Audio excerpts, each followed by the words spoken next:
Assalamualaikum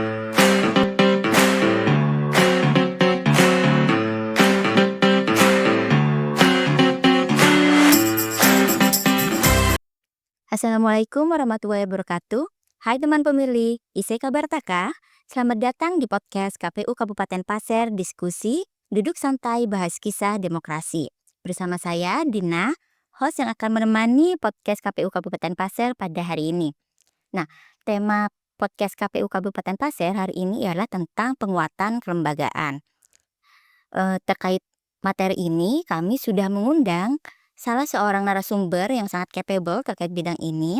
Beliau adalah salah satu putra daerah kebanggaan Kabupaten Pasir yang sekarang menjabat sebagai Komisioner KPU Provinsi Kalimantan Timur.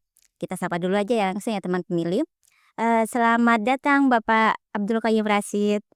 Selamat datang. Iya, gimana kabarnya nih Pak? Alhamdulillah baik. Oke, alhamdulillah. Semoga Bapak sehat selalu dan semoga teman pemilih semua dimanapun berada juga dalam kondisi sehat walafiat ya. Jadi Pak, sebelum kita bahas lebih lanjut nih ya Pak ya tentang tema kita nih tentang penguatan kelembagaan KPU. Kami pengen nih tahu lebih banyak terkait bagaimana sih sebenarnya rekam jejak Bapak, pengalaman Bapak terkait penyelenggaraan kepemiluan. Contohnya dari sejak tahun kapan mungkin sebagai penyelenggara pemilu di tingkat mana gitu ya Pak? Ya, berbicara masalah pengalaman kepemiluan ya. Saya sendiri itu mengawali kali kepemiluan 2013 sebagai Panwas Camdu. Oh, Panwas Cam di Kecamatan Longkali.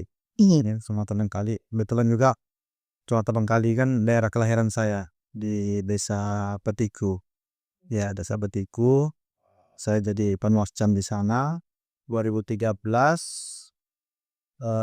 2010 kemudian saya coba untuk seleksi di kabupaten Kabupaten Pasir waktu itu, dan alhamdulillah terpilih dan dilantik itu bulan Februari 2014 sampai dengan 2019. Kemudian terpilih kembali awal periode saya itu sebagai anggota KPU, kemudian terpilih kembali di periode kedua di KPU Pasir 2019 sampai dengan 2024. Kemudian dilantik kemarin. Awalnya sih sudah selesai aja jadi penyelenggara ya. Kenapa nih Pak? Kenapa tiba-tiba? Dinamikanya menjadi penyelenggara itu luar biasa. Tekanan psikologisnya, fisik dan psikisnya. Iya. Ya kawan-kawan mungkin mengalami lah, karena saya merasakan bahwa tingkat dekat mengurus kabupaten kota itu adalah ujung tombaknya penyelenggaraan pemilu. Betul. Karena di kabupaten kota itu semuanya diurus ya, mulai dari DPT-nya sampai dengan logistiknya cukup melelahkan di tingkat kabupaten kota. Mohon maaf Pak, untuk yang periode kedua ini selaku anggota lagi atau Ya. gimana? Atau jadi ketua nih? Yang kedua kebetulan dipercaya sebagai ketua ya. Kemudian mau berakhir periode lah, sempat buka usaha kecil-kecilan ya, kalau nanti sudah selesai ya konsen bikin usaha aja. Kemudian ya kita coba-coba lagi ya, karena mengadu nasib lah ya kan. Seleksi untuk di provinsi kita pikir untuk di kabupatennya udah susah nih seleksinya ya kan. Betul. Kita coba ikhtiar lagi di provinsi. Alhamdulillah 2024 terpilih dengan proses seleksi yang panjang. Di 2024 kemarin terpilih, insya Allah nanti akan berakhir di 2029. Kira-kira itu kalau pengalaman kepemiluannya. Iya. Berarti luar biasa sekali ya Pak ya. Dari tingkat kecamatan sebelumnya sebagai pengawas itu ya. Pengawas kepemiluan di tingkat kecamatan, kemudian meniti karir di tingkat kabupaten selama 2 periode ya Pak ya, sampai menjadi ketua juga ya. Baru kemudian sekarang alhamdulillah berada di, jabatan sebagai komisioner KPU provinsi gitu ya Pak ya. Teknis. Divisi teknis. Oh, divisi teknis dan penyelenggaraan pemilu. Luar biasa sekali nih teman pemilih. Jadi, teman pemilih semua nanti jangan ragu untuk bergabung sebagai bagian dari penyelenggara pemilu. Karena bisa jadi dari langkah kecil kita di tingkat kecamatan justru bisa menjadi, lompatan ya Pak ya, sebagai jenjang karir juga ya Pak ya. Baik. Nah, sekarang nih Pak, topik kita adalah terkait penguatan kelembagaan KPU, khususnya di masa non tahapan seperti saat ini dalam upaya persiapan penyelenggaraan pemilu tahun 2029. Memang kan sebenarnya pemilunya masih jauh nih, tapi kan masih banyak proses yang perlu kita siapkan dalam penyelenggaraannya. Menurut Bapak nih, instansi kita nih kan KPU bersifat berjenjang ya Pak ya, baik dari KPU RI, provinsi maupun kabupaten. Dan di dalamnya pun terdapat struktur yang terdiri dari komisioner dan sekretariat. Boleh nggak Pak dijelaskan kepada kami dan teman pemilih semuanya terkait bagaimana sih pembagian tugas antara komisioner dan sekretariat ini dalam instansi KPU? Iya, berkaitan dengan tata kerjanya ya, itu sebenarnya termaktub di dalam PKPU 8 yang berkaitan dengan tata kerja KPU. Jadi itu semuanya apa bisa kawan-kawan bacalah itu apa kerja komisioner dalam hal ini anggota KPU ya, dan apa kerja-kerjanya teman-teman sekretariat. Secara garis besarnya begini, bahwa teman-teman komisioner itu, teman-teman anggota KPU itu adalah wilayahnya kebijakan. Sementara wilayah uh, teknis dan administratif itu dikerjakan oleh teman-teman sekretariat. Ini dua apa ya, saling keterkaitan. Nggak bisa komisioner saja dan tidak bisa juga hanya sekretariat saja untuk menjalankan proses segala tahapan yang ada di di pemilu maupun di pemilihan. Jadi kesemuanya itu harus berkolaborasi dan bersinergi antara anggota KPU dalam hal ini komisioner dengan sekretariat yang ada di mana saja, kayak di tingkatan provinsi maupun di tingkatan kabupaten kota, karena masing-masing punya tanggung jawab untuk pelaksanaan pemilu dan pemilihannya di tingkatan masing-masing. Ya, secara singkatnya demikianlah ya. Iya. Berarti secara singkatnya, komisioner, penentu kebijakan dan sekretariat yang eksekusi gitu ya, Pak, ya? Iya. Dalam artian bahwa antara komisioner dan sekretariat ini merupakan kerja kolaboratif begitu ya, Pak, ya? Yang bukan kerja satu pihak aja gitu ya, berarti memang harus Dia hanya sekretaris saja jadi iya. tidak bisa juga. Oke oke oke. Nah, kemudian menurut Bapak nih, seberapa penting sebenarnya sinergi antara komisioner dan sekretariat itu? Dalam menyelenggarakan pemilu dan pemilihan gitu ya Pak ya. Kemudian sinergi yang ideal itu seperti apa nih Pak? Bentuk teamwork yang seperti apa yang bisa, menghasilkan penyelenggaraan pemilu yang berhasil? Saya harus serius ngomongin dulu Pak. Iya, kita bahas sesuatu yang serius tapi santai gitu ya Pak ya? Baik. Kolaboratif yang ideal ya, ini kita berbicara ideal berkaitan dengan apa proses menjalankan tahapan, bahwa dinamika dalam menjalankan tahapan itu memang sangat sangat penuh drama ya, antara anggota KPU dan sekretariat. Tetapi yang ideal itu adalah menurut saya bagaimana kita bisa memahami satu di antara yang lainnya berkaitan dengan tata kerja. Dalam hal ini kalau kita mengistilahkan gini, bahwa anggota KPU itu komisioner itu adalah pimpinan di lembaga ini ya. Maka mereka berlima ya ditunjuk satu ketua. Kalau kalau dinas-dinas kan nyebutnya kan kepala. Dia kan kepala dinas, kepala rumah sakit, dia itu tunggal. Dia bisa memutuskan secara sendiri. Ya, keputusan beda dengan misalnya anggota KPU. Anggota KPU itu berlima, ditunjuk satu ketua. Nah, di antara berlima ini bentuk kebijakan yang diambil secara kolektif kolegial, ya musyawarah mufakat. Nah, tentunya yang perlu pertama kali dilakukan adalah menyamakan persepsi, menyamakan cara pandang, menyamakan frekuensi di antara berlima ini dulu, anggota KPU-nya dulu.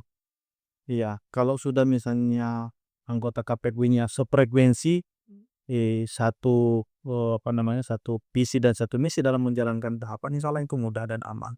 Kemudian yang kedua yang harus dilakukan adalah menyamakan persepsi dan menyamakan frekuensi kita terhadap teman-teman sekretariat. Itu yang penting.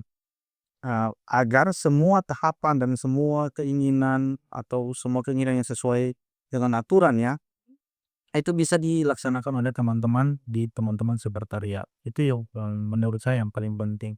Dan yang terpenting sebagai pimpinan adalah memahami struktur kerja dan memahami kondisi psikologis kalau saya mengistilahkan biasanya itu teman-teman pimpinan tuh harus paham suasana kebatinannya.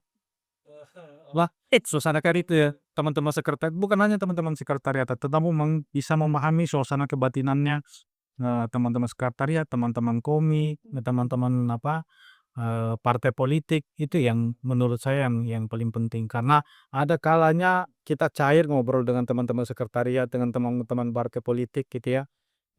Ada kalanya nanti kita bersih tegang dalam satu forum misalnya. Itu biasa aja. Tapi bagaimana kita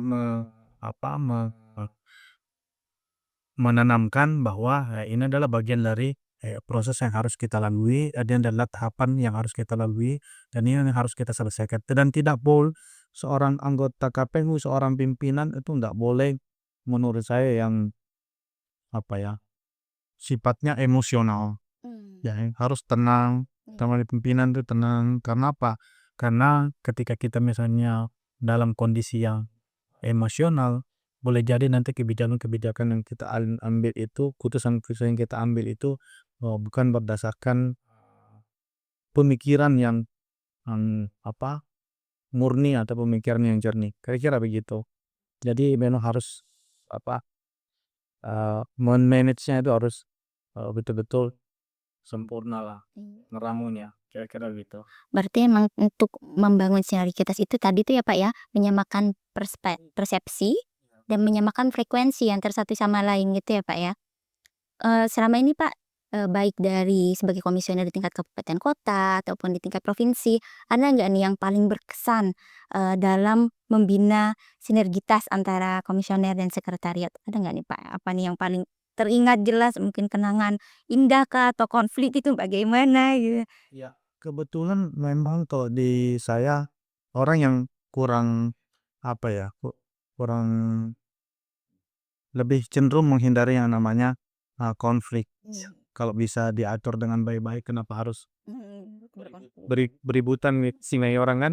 Betul Ya, betul. jadi ya saya lebih melakukan pola komunikasi persuasif, pendekatan antara personal dalam menjalankan tahapan ini. Jadi boleh jadi informasi yang ingin kita sampaikan itu sama, tetapi objek untuk pesan ini tersampai itu berbeda caranya. Ya mungkin contohnya saya menyampaikan sesuatu dengan Mbak Dina, Iya. itu bahasa saya lah akan berbeda dengan ketika menyampaikan informasi itu kayak misalnya ke ketua. Iya Ya. iya. Nah itu padahal informasi yang ingin saya sampaikan ini substansinya sama. Nah seorang pimpinan itu harus bisa membaca itu, membaca karakteristik, membaca yang terpenting tadi itulah menurut saya adalah membaca suasana kebatinannya. Karena suasana kebatinannya teman-teman itu kan boleh jadi fluktuatif setiap hari, ya, dan setiap bulan. Dan ada kalanya tahapan-tahapan yang kita laksanakan ini tensinya tinggi, ya. Jadi kawan-kawan bisa rasakan kalau sudah melaksanakan kemarin setidaknya pilkada ya kan. Iya. Ada kalanya tensi itu kalau kita mau masing-masing mau menonjolkan ego, menonjolkan itu bisa berkelahi kita. Betul. Betul ya kan? Iya. Iya ya mau nggak mau yang seorang kita sebagai sebagai manajer lah ya, sebagai pengatur ritme irama ini, itu ya, pemain musik itu, Iya iya. ya dia harus tahu dia kapan mengatur iramanya, dan seorang pimpinan itu harus itu menurut yang idealnya menurut saya. Dan yang paling berkesan menurut saya dalam pelaksanaan pemilu ini adalah ketika kami melaksanakan pemilu di tengah COVID. COVID-19 ya Pak ya. Itu luar biasa, luar biasa. Saya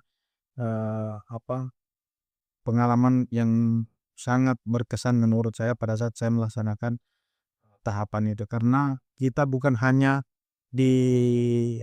secara fisik dan secara psikis betul-betul melelahkan waktu itu.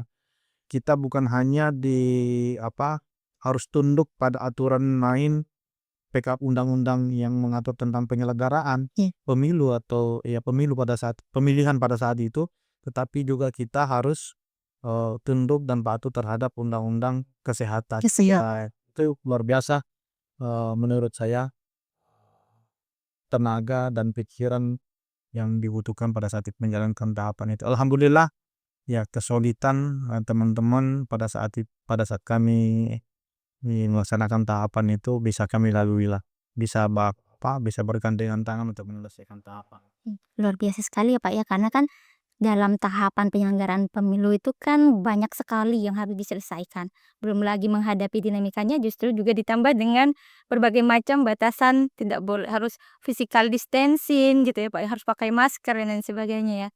Jadi itu berkesan sekali ya Pak ya, karena pertama juga yang Harus diremit, harus iya bener bener bener bener, harus siap, itu tantangan luar biasa. Iya, jadi, luar biasa sekali pengalaman dari, pimpinan ini ya, teman pemilih semua. Kemudian nih Pak, dalam konteks sekarang nih, kita dalam masa non tahapan, menurut Bapak Koyen sendiri, apa yang krusial banget, kita butuhkan untuk memperkuat institusi? Apakah kita perlu untuk meningkatkan kompetensi, ataukah SOP-nya mungkin, atau budaya organisasi yang perlu kita benahi? di masa, saya menyebutnya masa patrof lah ya, Iya. masa tidak adanya tahapan ini, emang ada beberapa yang harus kita kerjakan. Jadi di luar sana mungkin banyak orang yang bertanya-tanya, saat ini KPU ngapain ya kan, pada saat di masa non tahapan tidak, karena tidak adanya tahapan yang kita laksanakan ya guys. Nah, tetapi secara rutinitas kita kan punya kegiatan yang namanya pendidikan pemilih terus menerus, berkelanjutan ya. Kemudian ada pemutahiran data pemilih berkelanjutan, dan itu selalu kita laksanakan secara kontinuitas dari periode-periode sebelumnya. Dan ya alhamdulillah kan data pemilih kita sekarang tuh dari tahun ke tahun mulai membaik. Terbukti dengan kemarin pada saat di Mahkamah Konstitusi, gugatan di Mahkamah Konstitusi Pilkada kan tidak ada yang menyoal berkaitan dengan data pemilih kan. Itu indikasi bahwa semakin hari data pemilih kita semakin baik, dan itu bukan berarti kerja yang instan. Itu kerja-kerja yang sudah kontinu dari sebelum tahapan ya. Begitu juga kita harapkan dengan data pemilih ini, dengan pendidikan pemilih secara berkelanjutan, di mana kita berharap ya bahwa generasi-generasi muda kita ini kan juga melek politik. Mulai sejak dini penanaman nilai-nilai demokrasi itu sudah kita tanamkan, mulai misalnya di sekolah-sekolah, dengan menjadi teman-teman menjadi pembina upacara, dengan menjadi konsultan pemilihan ketua OSIS atau ketua presiden BEM. Itu adalah bentuk-bentuk pendidikan politik yang harus kita lakukan sebagai penanaman nilai-nilai demokrasi terhadap, karena penting itu nilai dari untuk menanamkan nilai-nilai itu terhadap generasi-generasi muda kita biar dia melek politik. Bukan hanya, dan saya berharap bukan hanya prosesnya, tetapi di nilai-nilai politisnya, nilai-nilai politik yang ada di dalam harus juga kita tanamkan, misalnya penanaman nilai-nilai bahwa money politik itu yang adalah perusahaan parasit demokrasi, itu yang harus kita tanamkan. Kenapa? Itu yang rutin ya.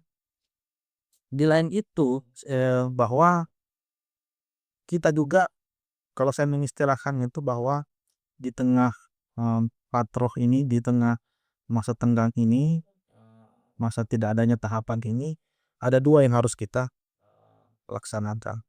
Yang pertama adalah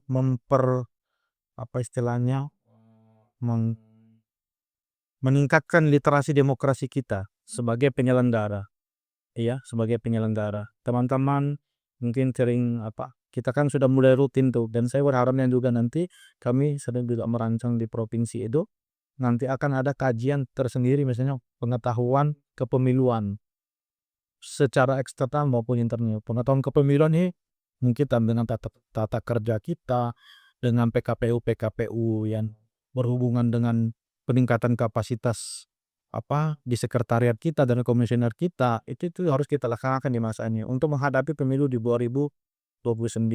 Kemudian yang kedua, meningkatkan juga literasi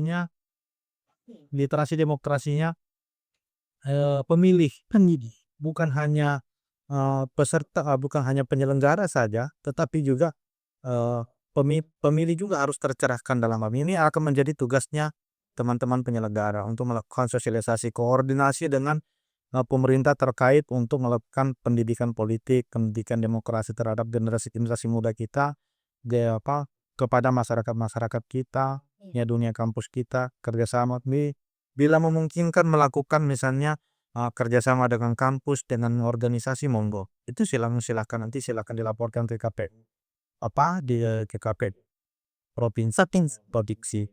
Nah, itu bagian dari yang harus kita lakukan ketika kita harus meningkatkan literasi demokrasi para pemilih kita, karena penting nih untuk kedepannya di pemilu 2029 itu, dengan harapan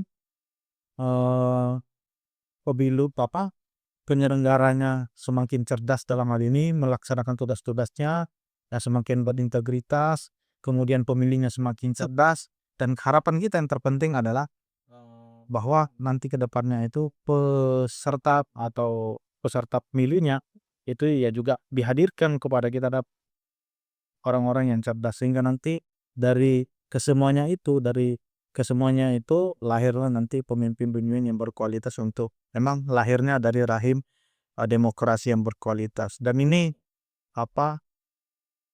eh, konsep ideal menurut saya yang harus kita cita-citakan, ya meskipun harus butuh waktu yang panjang dan tenaga yang banyak untuk itu di tengah gempuran parasit demokrasi yang sedang menggerogoti negeri demokrasi kita saat ini, ya dengan berbagai macam jenis-jenisnya itulah.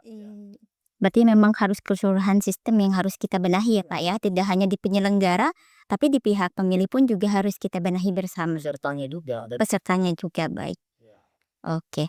Nah, untuk updating di info ya Pak ya, terkait yang lagi ramai nih tentang pengetahuan kepemiluan kita, tentang keputusan MK nomor 135 tahun 2024.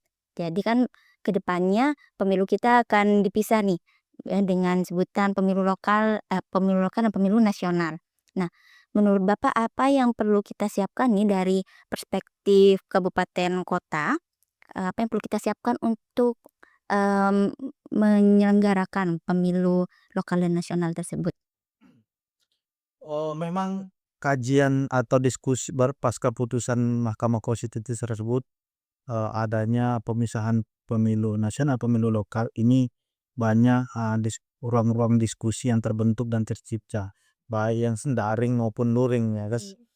Nah, kalau mengomentari itu, saya rasa kita semua lah sebagai penyelenggara, bukan ranah untuk mengkritisi ataupun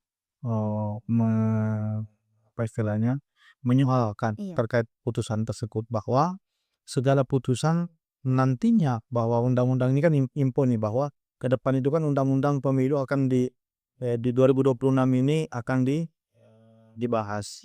Ya dibahas, kemudian dengan penggabungan beberapa undang-undang, termasuk diantaranya adalah undang-undang partai politik, kemudian undang penyelenggara pemilu, undang-undang pemilihan pilkada, dalam 3 undang-undang ini katanya mau digabung menjadi Dikodifikasi gitu. ya omnibus law, ya kan.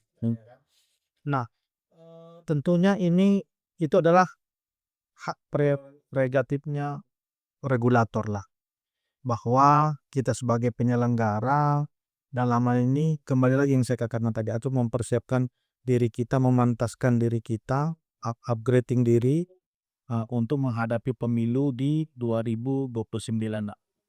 Memang kalau kita berbicara secara kepemiluan ya, dari semenjak saya menjadi penyelenggara ya, mulai dulu sistem manual, sekarang sudah beralih ke teknologi, itu harus kita persiapkan sebenarnya. Teman-teman di sekretariat, teman-teman yang komision anggota KPU misalnya, itu harus mempersiapkan untuk mempersiapkan dalam ini kesiapan kepiawaian apa, untuk melaksanakan secara teknis, kegiatan itu, juga pengetahuan secara regulasinya, secara aturan mainnya, itu harus juga kawan-kawan, pelajari. Sehingga apa, di 2029 itu dalam wacana-wacana, diskusi-diskusi yang sering kita lihat ini kan adanya wacana misalnya pemilu, e-voting, Iya, effort belum. elektronik voting, internet voting, apapun itu, nanti kalau kita tahu sistemnya dan kita tahu mekanisme kerjanya dan SDM kita siap untuk itu, kan berarti insyaallah kita nggak terlalu berat untuk melaksanakan Pemilu mendatang. pemilu mendatang, pemilihan. Oke. Dan itu yang saya rasa menurut saya yang paling penting sebagai penyelenggara adalah mempersiapkan diri kita, apapun keputusannya kita sudah siap untuk itu. Bagaimanapun sistem pemilunya di 2029 dan di 31 dengan metode apapun itu, apakah konvensional seperti dengan elektronik yang nanti atau internet, itu kita sudah siap dan kita tinggal bagaimana mengasah teman-teman, memberikan pengetahuan kepada teman-teman untuk menghadapi pemilu 2029. Oke. Oke, berarti selain untuk mempersiapkan updating sistem, kita juga harus upgrade diri ya, Pak, ya? SDM di instansi KPU juga harus siap nih, gitu ya, Pak, ya? Baik. Nah, nggak terasa nih waktunya ternyata sudah semakin, eee, sempit nih, Pak. Sebelum kita tutup, ada nggak, Pak, pesan-pesan untuk teman-teman pemilih semua nih, eee, penonton setia podcast KPU Kabupaten Pasir terkait bagaimana untuk tetap terlibat, tetap kritis, dan tetap percaya pada proses demokrasi? Siap.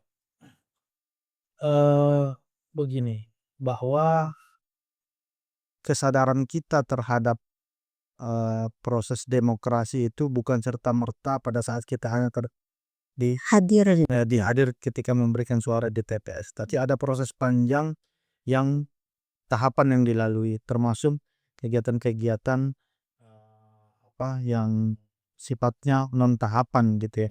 Dan masyarakat saya berharapnya bahwa tetap mengikuti proses-proses baik yang di tahapan maupun non tahapan, sehingga pengetahuan kepemilunya menyeluruh, ini idealnya ya. Kan tetapi bahwa sekurang-kurangnya ketika tidak bisa melaksanakan itu, sekurang-kurangnya memahami nanti tahapan-tahapan yang sudah kita laksanakan.